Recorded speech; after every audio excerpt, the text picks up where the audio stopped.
नमस्कार दोस्तों, स्वागत है आपका दीप स्टडी सर्कल के हिंदी यूट्यूब चैनल पर। दोस्तों, इस वीडियो में UP triple S C PET का जो सेकंड शिफ्ट का एग्ज़ाम हुआ था उसमें डीआई मैथ्स और रीजनिंग के जो क्वेश्चन आए थे, इस वीडियो में पूरे क्वेश्चन को बहुत ही ऑथेंटिक तरीके से सॉल्व करके पूरी सॉल्विंग आपको आंसर सहित बताया गया है। वीडियो को लास्ट तक जरूर देखें। वीडियो पसंद आए लाइक करें, शेयर करें, चैनल को सब्सक्राइब करें। चलिए देखते हैं। तो सबसे पहले जो आपकी पहली डीआई जो आई थी वो 24 से 38 एच सेट है दोस्तों। ये तो इसमें 24 से 38 ये आपको डायग्राम दिया हुआ था। इसमें क्वेश्चन 24 से 38 आपके आए हुए थे। तो सबसे पहले पढ़ते हैं क्या था 24वां क्वेश्चन। 24वां क्वेश्चन था निम्नलिखित रेखांकित रेखा चित्र में सीमेंट का विभिन्न वर्षों के दौरान उत्पादन मिलियन टन में दर्शाया गया है। इसका अध्ययन करके निम्नलिखित प्रश्नों के उत्तर दीजिए। ये ग्राफ दिया गया है तो इसके जो प्रश्नों के उत्तर देना था। सबसे पहले देखते हैं 24 क्वेश्चन क्या कह रहा है। तो 24 क्वेश्चन आपका कह रहा है कि उत्पादन के पिछले वर्ष की तुलना में वर्ष के दौरान अधिकतम वृद्धि हुई है। कहाँ पर सबसे अधिकतम वृद्धि हुई है, चलिए इसको देखते हैं। तो सबसे पहले इसका ऑप्शन से ही उठाते हैं। सबसे पहले 17-18, तो यहाँ पर इसका देखिए सॉल्यूशन मैंने किया हुआ है 17-18 में। तो 17-18 में देखिए 17-18 में कितना है 55, और ये बढ़ के 17-18 में 16-17 में कितना है 55, और ये बढ़ के 17-18 में कितना हुआ 80 हो गया। यानी जो इनका डिफरेंस आ गया वो कितना आ गया 33 की क्या हुई इसमें वृद्धि हुई। अब अगला ईयर देखते हैं 2018-19 का।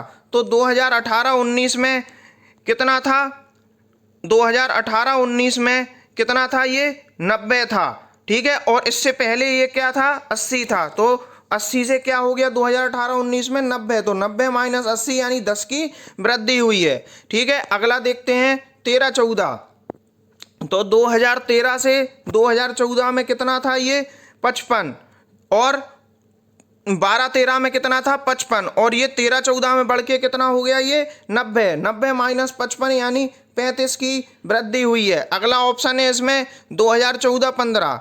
तो 2014-2015 में कितना है 98, और इससे पहले वर्ष में कितना था 90। चूंकि तुलना पिछले वर्ष से पूछी है इसलिए पिछले वर्ष का हर बार ले रहे हैं। तो 98 से 90 माइनस करेंगे तो 8 बचेगा। ठीक है, तो अब देख लेंगे इन चारों वर्षों में से किस वर्ष सबसे अधिक वृद्धि हुई है। तो किस वर्ष हुई है 2013-14 में, अर्थात इसका जो सी आंसर होगा वो बिल्कुल सही होगा। अगला क्वेश्चन देखते हैं। प्रथम 3 वर्ष के दौरान उत्पादन क्या था। प्रथम 3 वर्ष के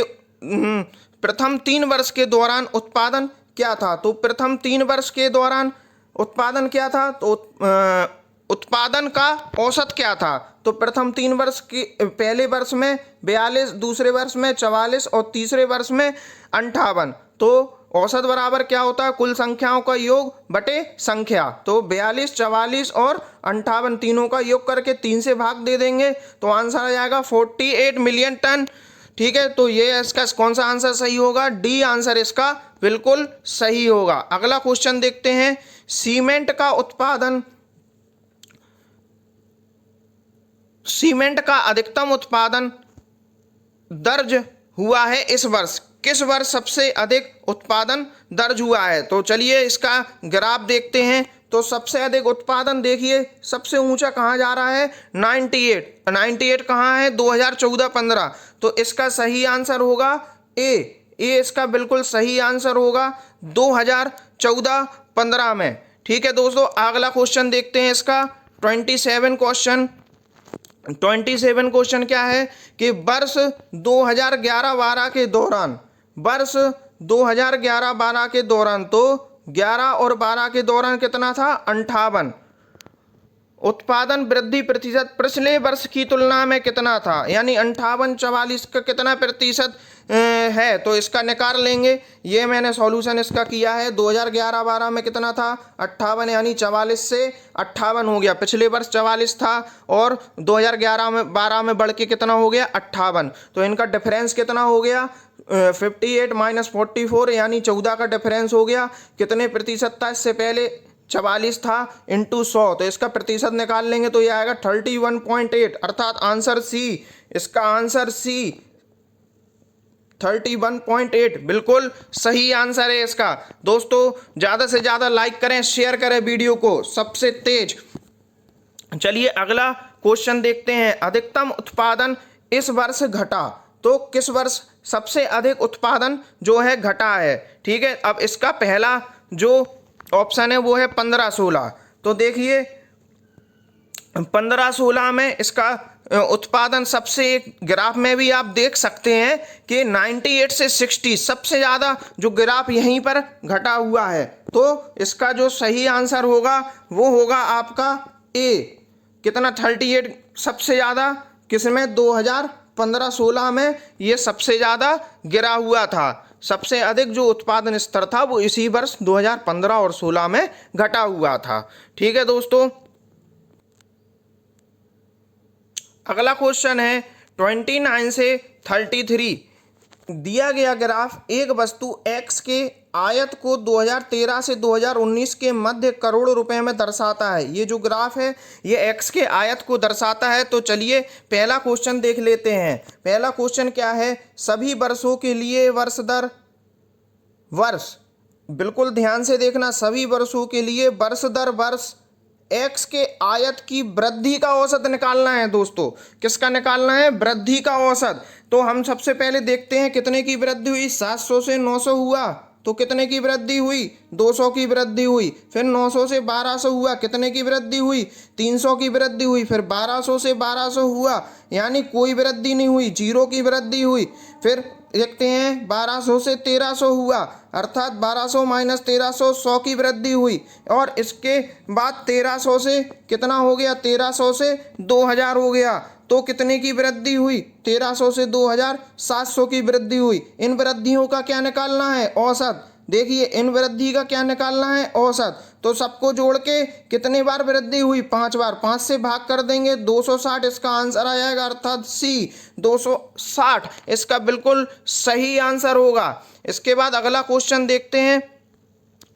विगत कितने वर्षों में, विगत कितने वर्षों का x का आयत x के औसत आयत से अधिक था। ठीक है, तो सबसे पहले निकालते हैं x का औसत आयत कितना है।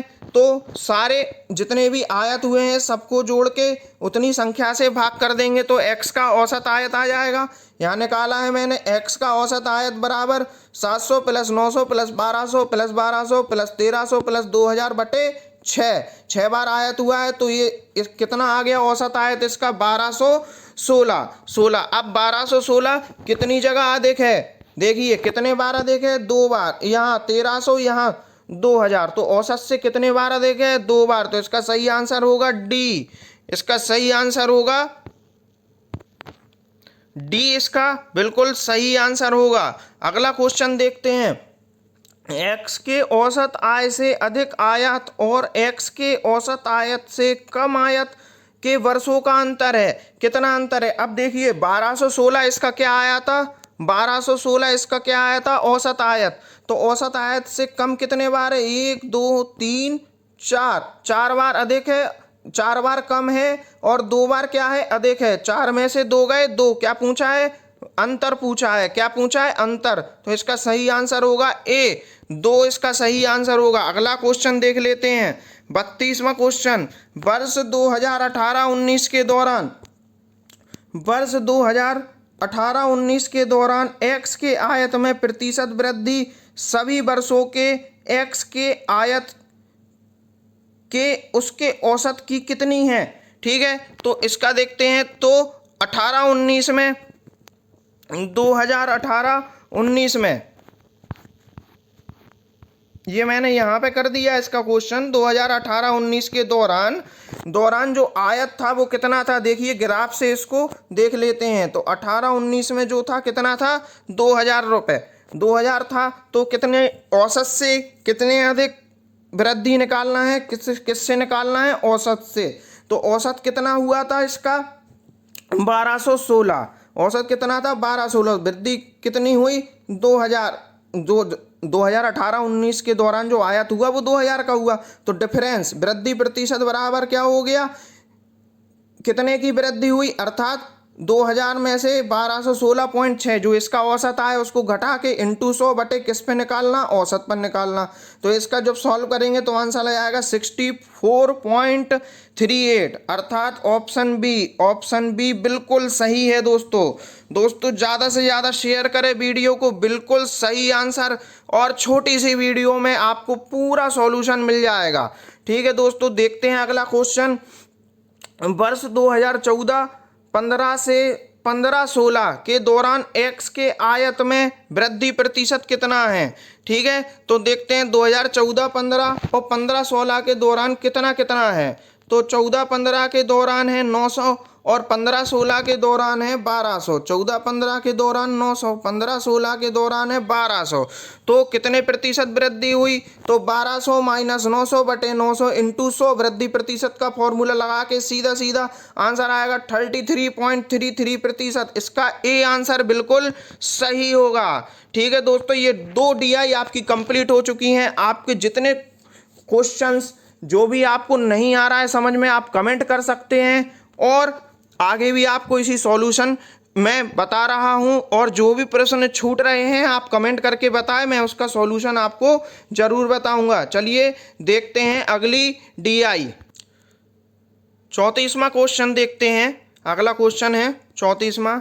क्या कह रहा है वो, कि सोमवार को डी द्वारा बेची गई वस्तु। तो सोमवार को किसके द्वारा, डी द्वारा कितनी वस्तु बेची, 20। ठीक है, इसके बाद शनिवार को सी द्वारा बेची गई वस्तु का कितना प्रतिशत थी, शनिवार को किसके द्वारा, सी द्वारा कितनी वस्तु बेची, 45। शनिवार को सी द्वारा कितनी वस्तु बेची, सी। अब बोल रहे कि डी द्वारा जो वस्तु बेची वो सी द्वारा का कितना प्रतिशत थी, का मतलब गुणा, 20 बराबर 45 का गुणा x बटे 100% थी। इसका सॉल्यूशन किया, x बराबर आ गया 44.44%, अर्थात इसका ऑप्शन डी बिल्कुल सही है। अगला क्वेश्चन देखते हैं। बी सी तथा डी द्वारा क्रमशः सोमवार, मंगलवार तथा शनिवार को बेची गई वस्तुओं की संख्या का औसत क्या है। 35वां क्वेश्चन। तो ग्राफ में देखते हैं कि बी द्वारा सोमवार को, तो बी द्वारा सोमवार को कितनी वस्तु बेची गई, 45। सी द्वारा, क्वेश्चन में देख लेता हूं, सी द्वारा मंगलवार को, तो सी द्वारा मंगलवार को 48 बेची गई। और आगे है डी द्वारा कितने को, शनिवार को, तो डी द्वारा शनिवार को कितनी वस्तु बेची गई, 40। तीनों का औसत निकाल लेंगे, कुल संख्याओं का योग बटे कुल संख्या। तो इसका सही आंसर होगा 44.33%। 44.33 इसका आंसर होगा, जो एवरेज तीनों का निकल के आ जाएगा। अगला क्वेश्चन है 36 क्वेश्चन देख लेते हैं। सप्ताह के सभी 4 दिनों में, सप्ताह के सभी जो 4 दिन हैं, यानी सोमवार, मंगलवार, शुक्रवार और शनिवार, जो सप्ताह के जो 4 दिन हैं, इसमें दिनों में डी वस्तु की बिक्री की तुलना में बी वस्तु की बिक्री में कितने प्रतिशत वृद्धि आई। ठीक है, तो चारों में पहले किसकी, डी की निकाल लेंगे, तो डी को जोड़ लेंगे, और फिर किसकी, बी की निकाल लेंगे, बी को जोड़ लेंगे। सॉल्यूशन में बता देता हूं, देखिए डी ने कुल कितनी बिक्री करी चारों दिनों में, 20, 26, 41 और 40 यानी 127 की। बी द्वारा कितनी हुई, 45, 50, 28 और 40 यानी 163 की। तो वही वृद्धि निकालना है, तो किससे निकालना है, 127 से। 163 माइनस 127 बटे 127 इंटू 100 सॉल्व करेंगे, आंसर आ जाएगा 28.3 अर्थात बी ऑप्शन, इसका बी ऑप्शन बिल्कुल सही होगा। 28.3 बी ऑप्शन बिल्कुल सही होगा। अगला क्वेश्चन देखते हैं, कहाँ तक हो गया था, 36, 37 क्वेश्चन देखते हैं। चलिए देखिए 37 क्वेश्चन क्या है, सोमवार को बेची गई वस्तुओं की औसत, सोमवार को कितनी वस्तु बेची गई, ये 40, 45, 25 और 20, इनका औसत, औसत कितना हो जाएगा, सबको जोड़ देंगे, 4 से भाग दे देंगे, 32.5 इनका औसत हो गया। और शुक्रवार को ये वस्तु बेची गई, ये वस्तु बेची गई इनके मध्य, तो इसका औसत निकाल लेंगे। इसका क्या हो जाएगा, 25, 28, 15, 41 बटे 4, 27.25 इनका औसत हो जाएगा। तो इनका क्या पूछ रहा है, दोनों औसतों का अंतर, क्या पूछ रहा है, अंतर। तो अंतर बराबर क्या हो जाएगा, इतना माइनस इतना, तो इसका आंसर क्या आ जाएगा, 5.25 अर्थात ऑप्शन डी 5.25 बिल्कुल सही है दोस्तों। चलिए आगे देखते हैं 38 क्वेश्चन, मंगलवार को ए द्वारा बेची गई वस्तु तथा शनिवार को सी द्वारा बेची गई वस्तु का अनुपात क्या था। तो मंगलवार को ए द्वारा बेची गई वस्तु, मंगलवार को ए द्वारा कितनी बेची गई, 35, और आगे क्या कह रहा है कि शनिवार को सी द्वारा, शनिवार को सी द्वारा कितनी, 45। तो 35 और 45 का क्या निकालना है, अनुपात, 35 बटे 45, 5 सत्ते 35, 5 नम 45, 7 बटे 7 अनुपात 9 अर्थात ऑप्शन ए, ऑप्शन ए बिल्कुल सही होगा दोस्तों। चलिए आगे देखते हैं,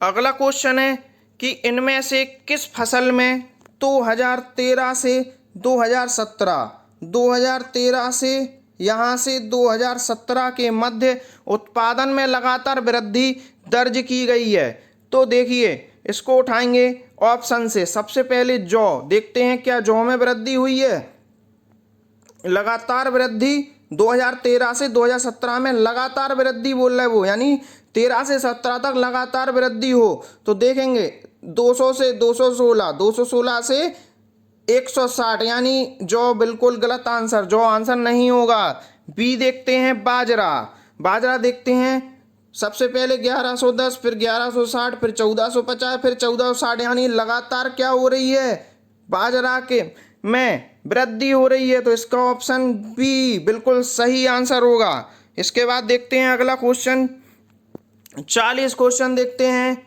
2010-11 से 2016-17 के मध्य की अवधि के मध्य आलू का औसत उत्पादन कितना था। तो आलू का 2010 से 17 के मध्य यानी पूरा आलू का क्या निकालना है, औसत उत्पादन।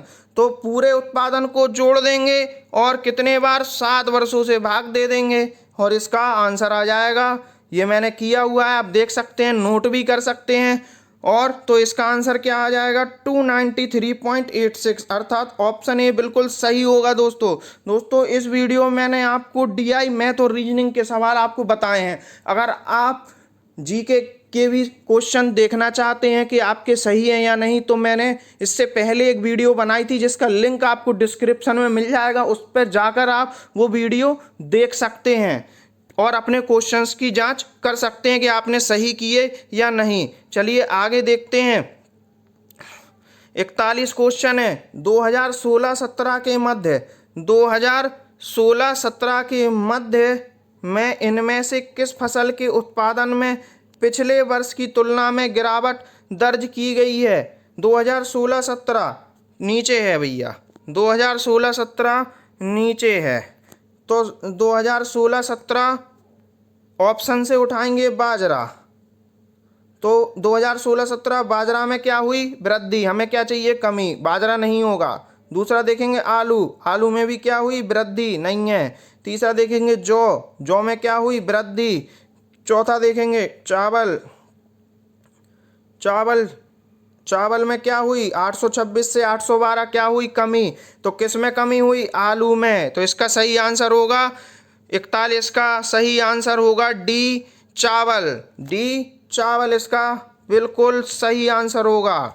ठीक है, अगला क्वेश्चन देखते हैं। 42 क्वेश्चन देखते हैं। आलू का उत्पादन 2015-16 में, आलू का उत्पादन 2015-16 में 2010-11 का अंदाजन कितना गुना है, तो 2015-16 में जो आलू का उत्पादन है वो कितना है, 15-16 में 400, 15-16 में कितना है 400, और 2010-11 में कितना है, 2010-11 में आलू का कितना है 210। तो 400 210 का कितने गुना है, यानी 400 में 210 से भाग कर देंगे 1.90 गुना है। इसका बी ऑप्शन बिल्कुल सही होगा। अगला क्वेश्चन देखते हैं 43। गेहूं के उत्पादन में किस वर्ष के दौरान गिरावट दिखाई दी है। ठीक है, तो देखते हैं गेहूं में कहाँ पर गिरावट दिखाई दी है, तो इसका ऑप्शन देखते हैं। गेहूं में तो गिरावट देखेंगे कहाँ पे दिखाई दी है गेहूं में, तो ये बढ़ोतरी हुई, ये बढ़ोतरी हुई, ये गिरावट आई है 13-14 में। कहाँ गिरावट आई है, फिर 14-15 में भी गिरावट आई है। ठीक है, और फिर दोनों में तो 13-14 14-15, 13-14 14-15 दोनों इसके ऑप्शन में है। अब ये क्वेश्चन डाउट में है कि ये लेकिन इसमें ज़्यादा कहाँ गिरावट आई है उस पर हम लोग जाएंगे। तो ज़्यादा गिरावट कहाँ पे आई है, 13-14 में ज़्यादा गिरावट आई है, इसलिए इसका आंसर 43 का आंसर क्या होगा, 2013-14 सी इसका आंसर होगा। चलिए देखते हैं अगला क्वेश्चन। अगला क्वेश्चन मैथ्स यहाँ से स्टार्ट हो जाएगी आपकी। बार बार बोल रहा हूँ कि यदि आप जीके की अपने आंसर चेक करना चाहते हैं तो आपको डिस्क्रिप्शन में लिंक मिल जाएगा, उस पर जाकर आप जीके के आंसर भी चेक कर सकते हैं। चलिए देखते हैं। 37 सही 1/2 में कुल कितने 1/8 हैं, तो 37 सही 1/2 में कुल कितने 1/8 हैं। इसका सॉल्यूशन देखते हैं। 37 सही 1/2 अर्थात इसको क्या लिख सकते हैं 75/2, तो 1/8 के निकालना है। जैसे कि मैं कहूँ आपसे कि 4 में 2 के कितने भाग हैं, तो 4/2 यानी 2 भाग हैं। इसी प्रकार 75/2 में 1/8 के कितने भाग हैं, तो 75/2/1/8। ये संख्या सबसे ऊपर और 2 1 का गुणा जाए 75 × 8/2 × 1। इसका सॉल्व करेंगे तो आंसर आ जाएगा 300 अर्थात ऑप्शन सी सही है। अगला क्वेश्चन है अंडर रूट में 36.1/102.4 इसका सॉल्यूशन निकालना है। तो सबसे पहले क्या हो जाएगा, इसका पॉइंट से पॉइंट हट जाएगा। अब अंडर रूट में बता 361/1024, 361 किसका होता है 19 का वर्ग होता है और 1024 32, तो 19/32 अर्थात आंसर डी बिल्कुल सही है। इसके बाद 76 क्वेश्चन की तरफ चलते हैं। ठीक है दोस्तों, सबसे अच्छा क्वेश्चन यही था कि एक शहर की जनसंख्या में 4% वार्षिक वृद्धि होती है, परंतु स्थानांतरण के कारण 1/2 वार्षिक तक घट भी जाती है। यानी 4% वृद्धि तो हो रही जनसंख्या में, लेकिन स्थानांतरण यानी एक शहर से दूसरे शहर में जाने के कारण कितनी आधा प्रतिशत 1/2% वार्षिक घट भी जाती है। तो 3 वर्षों में वृद्धि का प्रतिशत क्या होगा ये, तो सबसे पहले मैंने इसको बेसिक से सॉल्व किया है। सबसे पहले हमने मान ली कि इसकी 100 थी जनसंख्या। अब 1 वर्ष बाद निकालेंगे इसको, तो क्या हो जाएगा, ये 4% की वृद्धि होगी, तो 100 + 4 बराबर कितना हो जाएगा 104 हो गई। लेकिन आधा प्रतिशत घट भी जाती है, तो 104 - 1/2, तो ये 208 - 1/2, तो ये कितनी हो गई 1 वर्ष बाद 207/2, 207/2 ये 1 वर्ष बाद हो गई। अब 2 वर्ष बाद देखेंगे तो 2 वर्ष बाद फिर वही काम करेंगे कि 4 जोड़ देंगे, 207/2 + 4, तो ये आ गया 215/2। अब क्या माइनस कर देंगे 1/2, चूंकि स्थानांतरण के कारण चली जाती है, तो 1/2 माइनस कर देंगे, तो इसका आंसर तो आ जाएगा कितना 214/2। अब ये 2 वर्ष के अंत में कितनी बची, 214/2 वृद्धि हुई। अब इसके बाद देखेंगे तीसरे वर्ष के अंत में, तो फिर वही काम करेंगे, 4 जोड़ देंगे तो जाएगा 222/2 और 1/2 घटा देंगे तो ये आ जाएगा 221/2 और 221/2 में भाग करेंगे तो ये आएगा 110.5, 110.5। ठीक है, तो प्रारंभ में कितनी थी 100 और अब कितनी हो गई 110.5। कितनी वृद्धि हुई, 110.5 से 100 को घटा देंगे तो ये आ जाएगा 10.5, यानी डी इसका बिल्कुल सही आंसर होगा। अगला क्वेश्चन देखते हैं 77।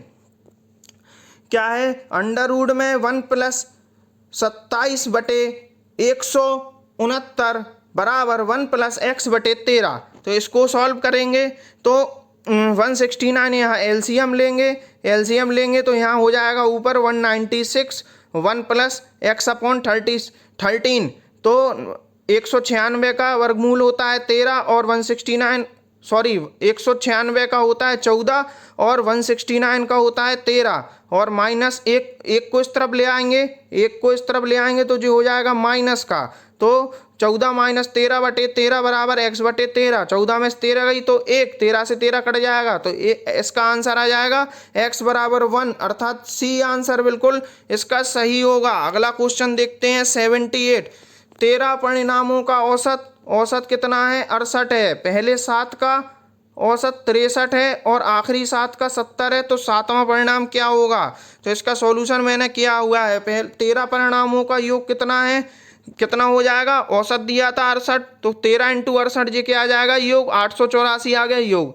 अब पहले 7 संख्याओं का औसत दिया था 63 तो 63 × 7 441 ये क्या आ गया, पहले 7 संख्याओं का क्या आ गया योग। अब आखिरी 7 संख्याओं का देखेंगे, आखिरी 7 संख्या का औसत दिया था 70 तो योग आ जाएगा 70 × 7 बराबर 490। अब 7वां परिणाम ज्ञात करने हैं तो इन दोनों को जोड़ के और 13 परिणाम घटा देंगे तो क्या आ जाएगा, 7वां परिणाम आ जाएगा। तो 441 + 490 माइनस के 884 तो 931 - 884 यानी 47 इसका सही आंसर होगा। देख लेते हैं 47 बिल्कुल सही आंसर है, 47 अर्थात सी ऑप्शन इसका बिल्कुल सही आंसर होगा। चलिए आगे देखते हैं दोस्तों वीडियो अच्छी लगे तो जरूर शेयर करें, लाइक करें, चैनल को सब्सक्राइब करें। दोस्तों उस शब्द का चयन कीजिए जो समूह के बाकी शब्दों से मेल नहीं रखता है। ठीक है, तो ऑप्शन है सूरवीर, पादरी, नन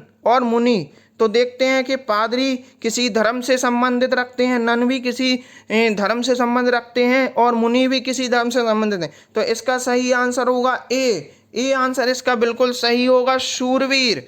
अगला क्वेश्चन देखते हैं, किसी कूट भाषा में कंप्यूट्रॉन को लिखा जाता है, ये लिखा जाता है। इसी प्रकार एडवांटेजेस को क्या लिखा जाएगा, तो देखते हैं COMPUTRONE, इसके 3 भाग हो गए थे दोस्तों। तो यहाँ से उल्टा लिख दिया 1 2 3 4, मैंने आपको ये बता दिया कि ये पहले नंबर पे लिखा, ये दूसरे पे लिखा, ये तीसरे पे लिखा और ये चौथे पे लिखा। तो PMOC, फिर इसको 5वें पे फिर इनको भी पलट दिया तो TU, फिर इनको भी पलट दिया ENOR। तो इस प्रकार ये बन गया। इसी प्रकार एडवांटेज से बना लेंगे, इसको 3 भागों में विभक्त कर लेंगे। ये कर लिया हमने, 3 भागों में विभक्त कर लिया। अब यहाँ से लिखेंगे इसको तो ABDA, फिर इसके बाद TN, इसके बाद SEGA अर्थात ए ऑप्शन बिल्कुल आपका सही होगा। अगला क्वेश्चन देखते हैं, एक आदमी ने एक महिला से कहा, एक आदमी है, इनने एक महिला से कहा, क्या कहा, तुम्हारी माँ के पति, तुम्हारी माँ यानी महिला के माँ के कौन, पति की बहन, इनकी कौन है, बुआ है। वह महिला किस प्रकार संबंधित है आदमी से, तो महिला की माँ के पति महिला के कौन हुए, पिता। पिता की बहन कौन हुई? इनकी बुआ। जे भी इनकी बुआ है, जे भी इनकी बुआ है, तो जे दोनों आपस में क्या हुए? भाई बहन। तो चूंकि महिला का संबंध पूछा है इसलिए बहन का संबंध है, अर्थात ऑप्शन बी बिल्कुल सही है। अगला क्वेश्चन है 92 क्वेश्चन है, दिए गए विकल्पों में से संबंधित शब्द का चयन कीजिए। कुत्ते से काटने से क्या होता है? रेबीज। तो मच्छर के काटने से क्या होगा? मलेरिया। डी आंसर बिल्कुल सही है दोस्तों आपको अगर वीडियो अच्छी लगी है तो ज़्यादा से ज़्यादा वीडियो को शेयर करें, लाइक करें, चैनल को सब्सक्राइब करें और जीके की वीडियो देखना ना भूलें। लिंक आपको डिस्क्रिप्शन में मिल जाएगा। धन्यवाद।